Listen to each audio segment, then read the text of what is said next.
The crystal chandeliers of the Riverside Country Club cast an elegant glow over Boston's elite as they sipped champagne and traded gossip at the annual Sullivan Foundation Gala. I stood at the edge of the crowd, watching my father-in-law hold court among his admirers. My name is Angela Chen Sullivan, and this is how I expose the dark truth behind America's most respected family. Another drink, Mrs. Sullivan. A waiter appeared at my elbow with a fresh glass of champagne.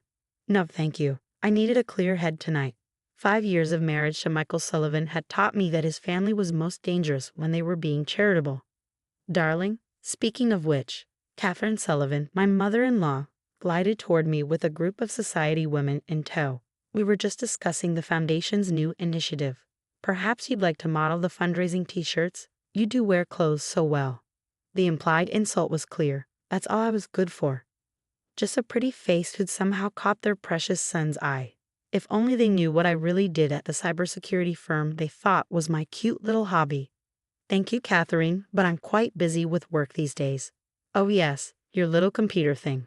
She waved dismissively. Though really, dear, now that you're a Sullivan, there's no need to pretend to have a career. Before I could respond, William Sullivan's booming voice cut through the crowd. My father-in-law, CEO of Sullivan Global Investments, was preparing to make his annual speech. Friends, family, distinguished guests, he began, every inch the respected business leader. Tonight we celebrate another year of Sullivan's success. Our company has reached new heights, with over $2 billion in managed assets. The crowd applauded. I took a sip of water, remembering what I discovered in those managed assets just last week. And of course, William continued, his eyes finding me in the crowd. We celebrate family. Though some members, he paused for effect, contribute more than others. Polite laughter rippled through the room. Everyone knew what he meant. Poor Michael Sullivan, heir to the family empire, had married beneath him. A Chinese-American girl from a middle-class family, pretty enough to be decorative, but hardly Sullivan material. Speaking of contribution, William raised his glass. I'm proud to announce Sullivan Global's latest acquisition, Chen Security Solutions. My head snapped up. That was impossible. My brother's cybersecurity firm wasn't for sale. Tom Chen proved quite reasonable once we explained the benefits of joining the Sullivan family. The papers will be signed Monday. The room spun slightly. Tom hadn't mentioned any deal, but then I saw him across the room, face tight with suppressed anger as he stood with William's lawyers. A toast, William proclaimed, to bringing strays into the fold. More laughter, more knowing looks. I felt Michael's hand slip into mine, squeezing gently. He knew what his father was doing, consolidating control over both his son's wife and her family's business. But William Sullivan didn't know what I knew. 3 days earlier, while running a standard security audit for Sullivan Global, I discovered something buried in their secure servers. Hidden accounts, falsified records, a massive web of financial fraud spanning decades. The acquisition of Chen Security Solutions wasn't about business, it was about silencing the one company that might expose their crimes. Angela. Tom appeared beside me, his voice low. We need to talk. Now.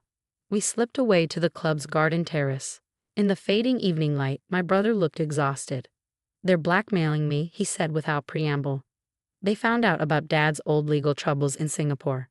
Said they'd make sure he spent his retirement in prison unless I sold.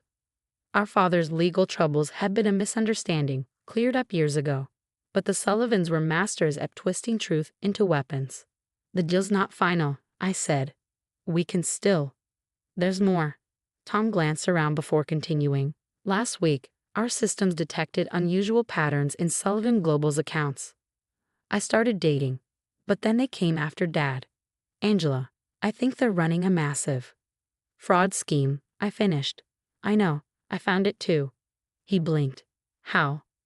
Because, dear brother, while they think I'm just playing at having a career, I've been running CSS's International Cybersecurity Division for the past 3 years. Tom's eyes widened. Does Michael know that his trophy wife is actually a certified ethical hacker who specializes in exposing financial fraud? No, I've been waiting for the right moment. And now? I smiled, thinking of the evidence already safely backed up on secure servers.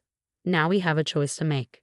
Back inside, William was still holding court, explaining how generously he'd deal with Chen Security's outdated management.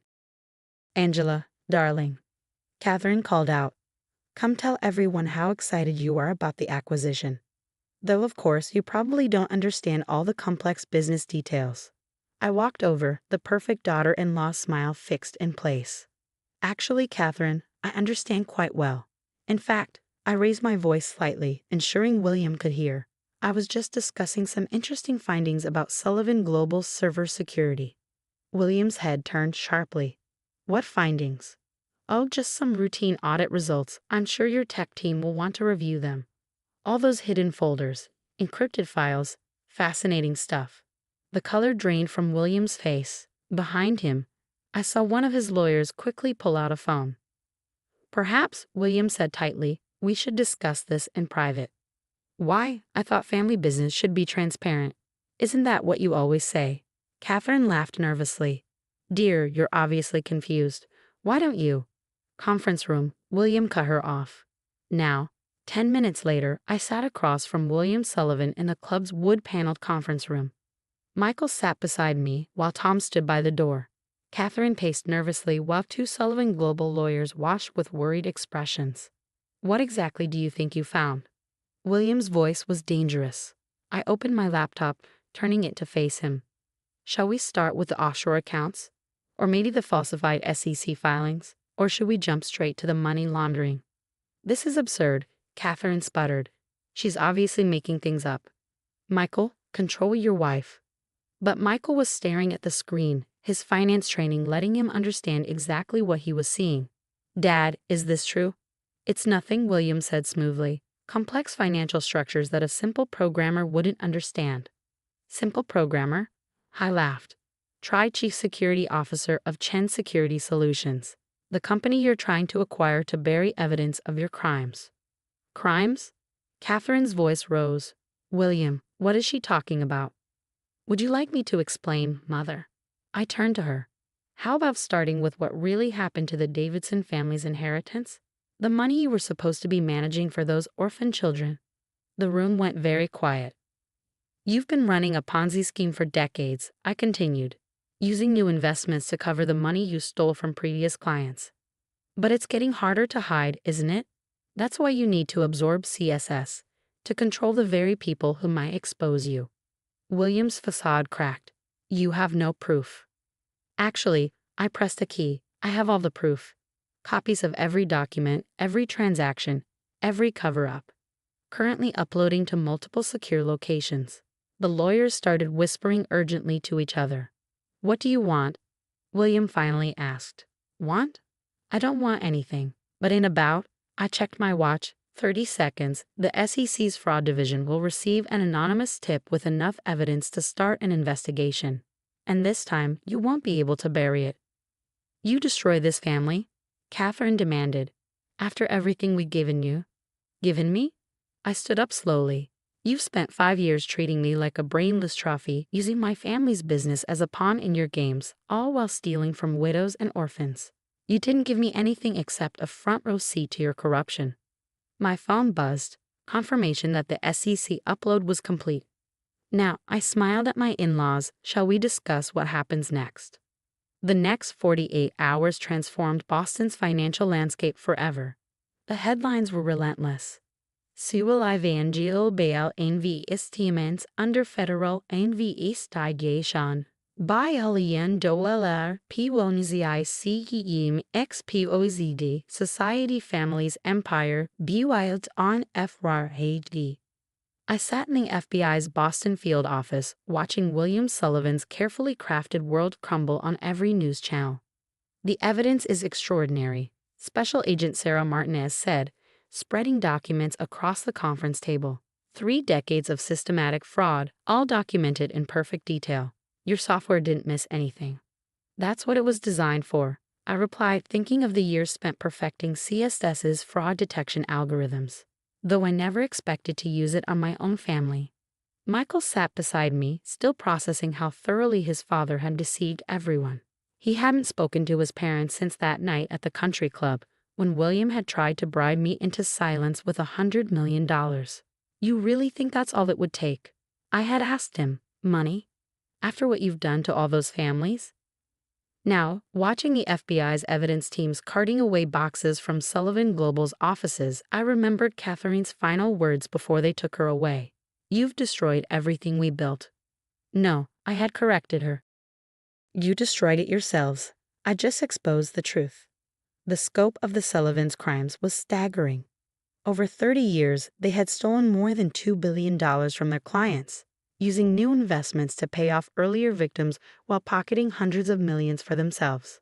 The Davidson Children's Trust Fund was just the tip of the iceberg. There were dozens of similar cases: elderly retirees, widowed spouses, charitable foundations.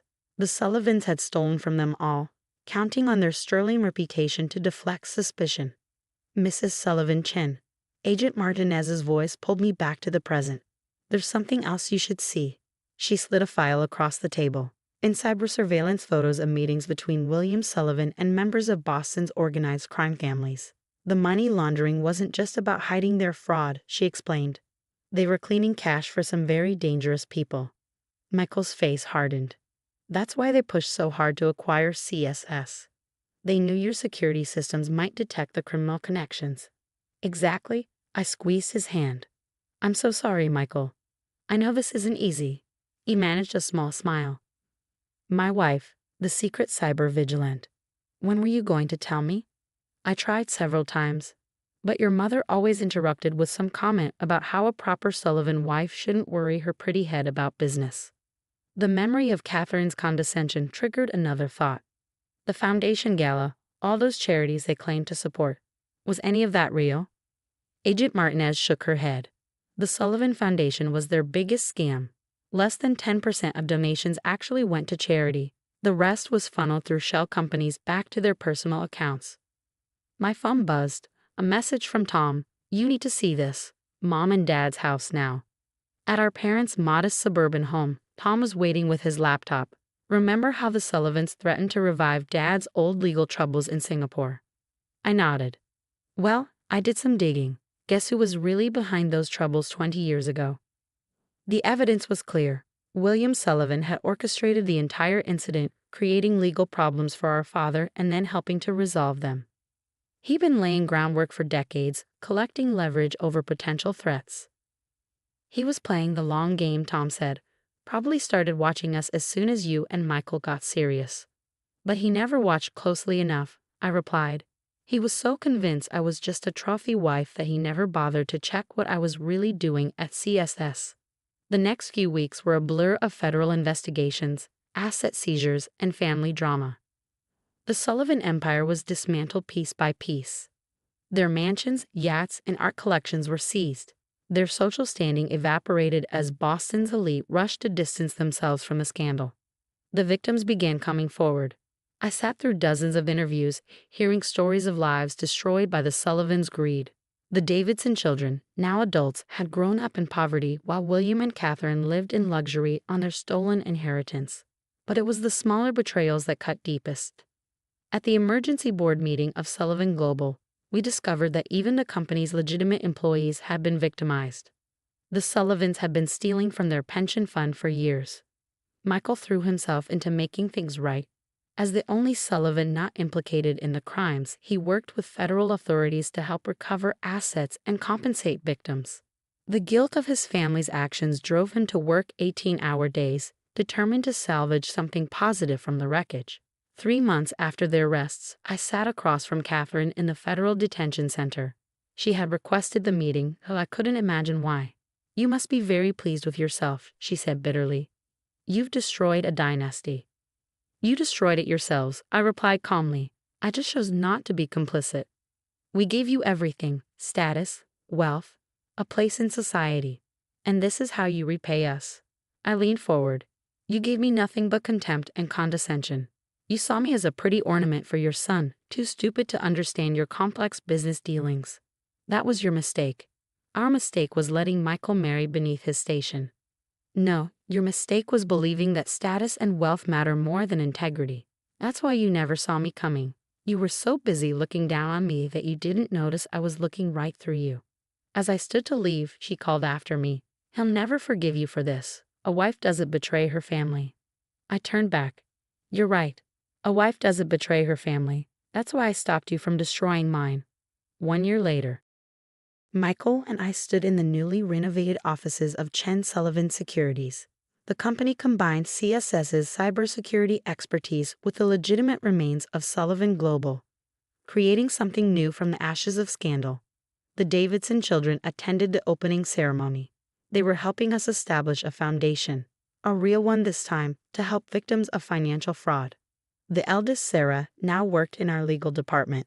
You know what's ironic? Michael said as we watched the sunset from our new offices. All those years they spent teaching me about power and status, and it took losing everything to show me what really matters. I thought about William and Catherine serving long prison sentences while their empire crumbled. They still didn't understand that their real failure wasn't getting caught. It was believing that appearance mattered more than substance. Tom joined us, carrying printouts of our latest security algorithms. Just got the FBI contract approved. They want to implement our fraud detection system across all major financial institutions. Not bad for a trophy wife's little computer thing, I smiled. The Chen Sullivan Foundation's first initiative was a scholarship program for women in technology and finance. We named it the Catherine Sullivan Memorial Scholarship, not to honor her, but to remind everyone that the greatest frauds often hide behind respectable facades. Last week, I spoke at a conference on corporate crime. Someone asked what I'd learned from bringing down one of Boston's most powerful families. Success isn't about what you appear to be, I told them. It's about what you actually are. The Sullivans spent so much time maintaining their image that they forgot to maintain their integrity. Michael and I are expecting our first child next spring. When they're old enough, we'll tell them the whole story, not to dwell on past wrongs, but to teach them that true worth isn't measured by social status or bank accounts. It's measured by what you do when faced with a choice between easy wrong and difficult right. As for those society ladies who once whispered about the Sullivan heirs' inappropriate marriage, they now whisper about the woman who exposed Boston's crime of the century. But I don't care about their whispers anymore. I'm too busy building something real.